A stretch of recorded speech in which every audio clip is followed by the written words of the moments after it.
Perek Gimel, chapter 3, Mishna Daled, Mishna 4. Yeah. Okay.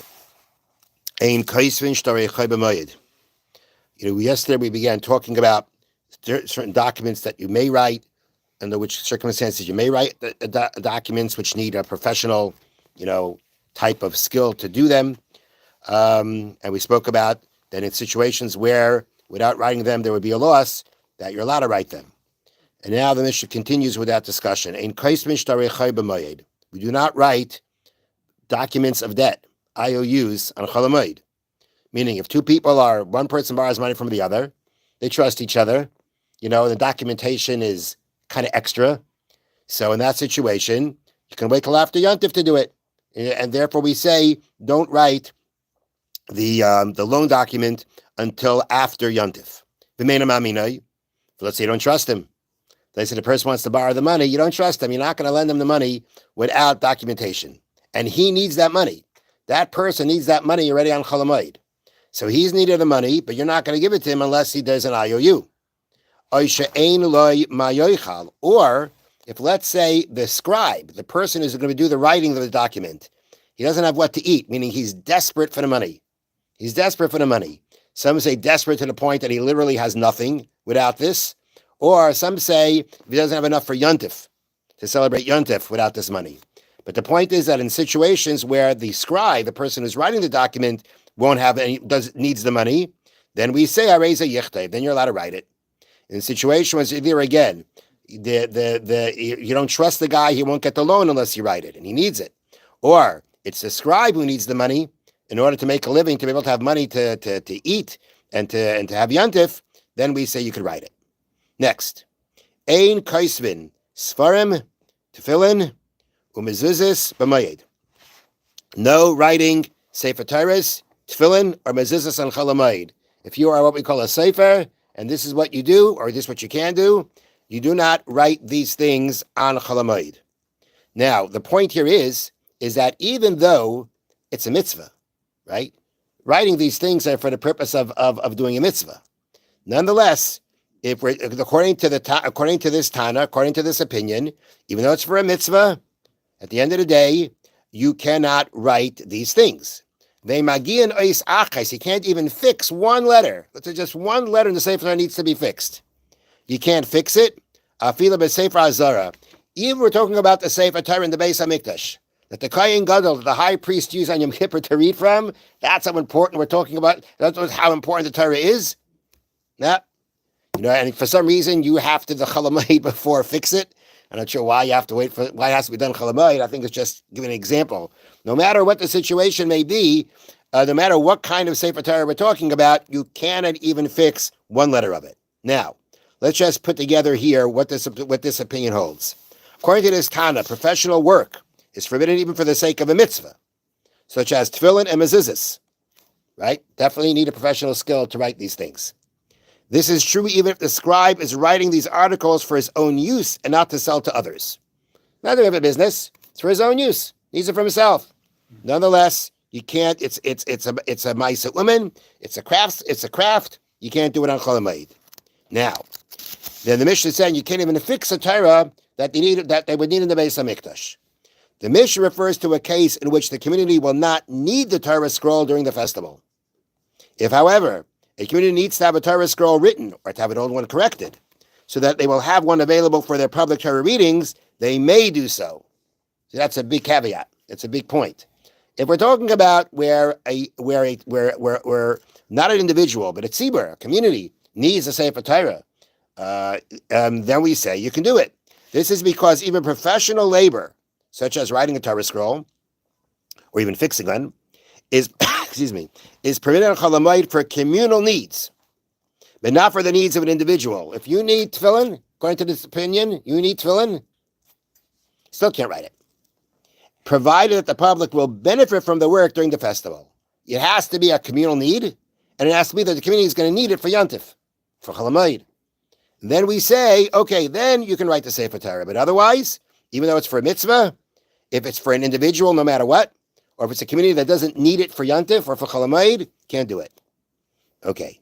Now, Rabbi Yehuda says, Koi save Adam tefillin mezuzas la'atzmai. Rabbi Yehuda says, one may write tefillin and mezuzas for himself. You need tefillin, you need mezuzah, right? I don't know, your mezuzah, you fell down, you opened it up, and you saw it's no good, right? Or you need a pair of tefillin. You need a pair of tefillin. And maybe even as they bring down here on the bottom, maybe you won't need this tefillin on Chol Hamoed. You know why? Because maybe you're not wearing it. A lot of people don't wear tefillin on Chol Hamoed, right? So you may not even need a Chol Hamoed, but after Chol Hamoed, you're going to need it.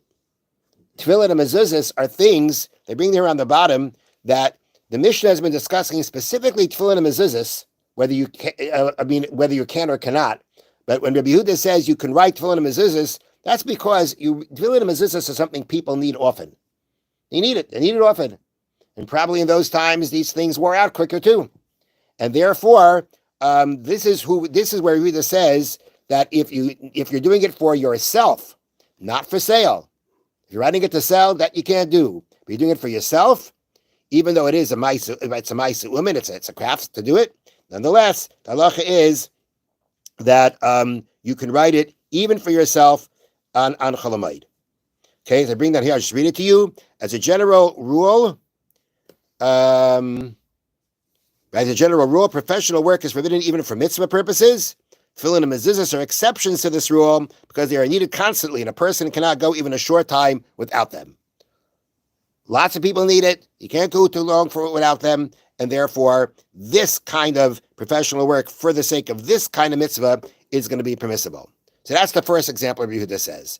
First example he says is that you can write tefillin and mezuzahs for yourself. Then he gives another example. He needs it right away. Even if he doesn't need it right away, he needs it shortly after Yontif. Even if he doesn't need it right away. He's not wearing tefillin on Chol Hamoed. But if he needs it shortly after Yontif, he can do it then. I understand if he needs it right away, but if he's not going to be using it still next week. If he needs it for shortly after Yontif, since it's a mitzvah and it's something that he needs and people need it, typically right away, or as soon as they can, or as soon as possible to do, you can do it. Then the last example is v'toiva al yorei tchelas tzitzisai. You can spin tchelas wool against your thigh using your tzitzis. Now, the example used in the Mishnah is the tchelas, right? The Torah tells us that one of the strings of the tzitzis has to be dyed tchelas, a certain type of blue.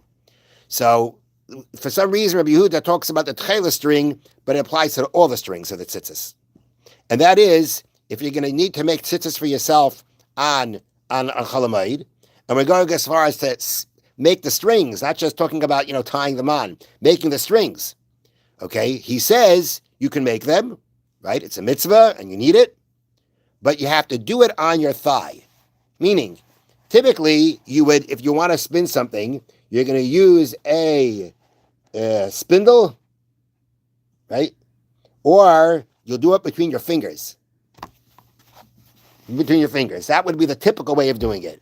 Says Rabbi Yehuda, you're allowed to make the tzitzis on Chol Hamoed, but in an unusual manner. You can't do it the regular way. You put it on your thigh, and you roll it back and forth, and that's how that's how you make the thread. Why does he say to do that? Because according to Rabbi Yehuda, it's preferable not to do it as a craft. Meaning, theoretically, according to Rabbi Yehuda, can you do this? You can do this. Why? Because it's for a mitzvah, you need it, fine, you can do it. But since you can do it without doing it in a professional manner, you can do it in an unusual manner, says Rabbi Yehuda, that's what you got to do. Do you have to write the Sefer Torah in an unusual manner? Like, somewhere or another, use your left hand instead of your right hand, like, do you have to do that? He doesn't say that. So Rabbi Yehuda does not require that tefillin and mezuzahs be written in an unusual manner. Why? Tefillin and mezuzahs must be written in the most perfect way possible. Ksiva tama. There's halacha. It needs to be written as best as possible. And writing in an unusual manner would detract from the quality of the script. And therefore, we say, even if the individual needs the mezuzah and tefillin, you can write it. You can write it regular. But it's tzitzis, though, where you can take care of what you need by doing it not in the regular manner, not the professional manner. Says Rabbi Yehuda, that's how you have to do it. Thank you, Rabbi. Okay. Now the halacha Chofetz Chaim. Afilu im hu raya. Even if a person sees That if a person will adapt to this trait of not speaking Yisrael, he accepts that he's not going to speak badly of anybody else or say any other type of things that are wrong. If he sees that by adapting that practice, he'll end up losing livelihood. If he doesn't speak badly about others, it's possible he's going to lose his livelihood. He works for other people. There are people who are not very observant. Okay, and we know, unfortunately, that people like this, they're very lax when it comes to this serious sin of speaking Lashon Hara. And if they see someone who doesn't talk like the way they do and join into the discussions that they have, they'll think there must be something wrong with this guy. If he can't participate in these kinds of discussions, there must be something wrong with him. And because of that, they'll fire him. And he'll lose his livelihood. So what happens then? That's your situation. Let's say you have a boss. He wants you to go over to the competition, and he wants you to find everything possibly bad about it that he could say over to others. That's what he wants you to do. Otherwise, you lose your job. What do? The halacha is afapikein aser. Nonetheless, it is still forbidden to speak lashon hara. The Shulchan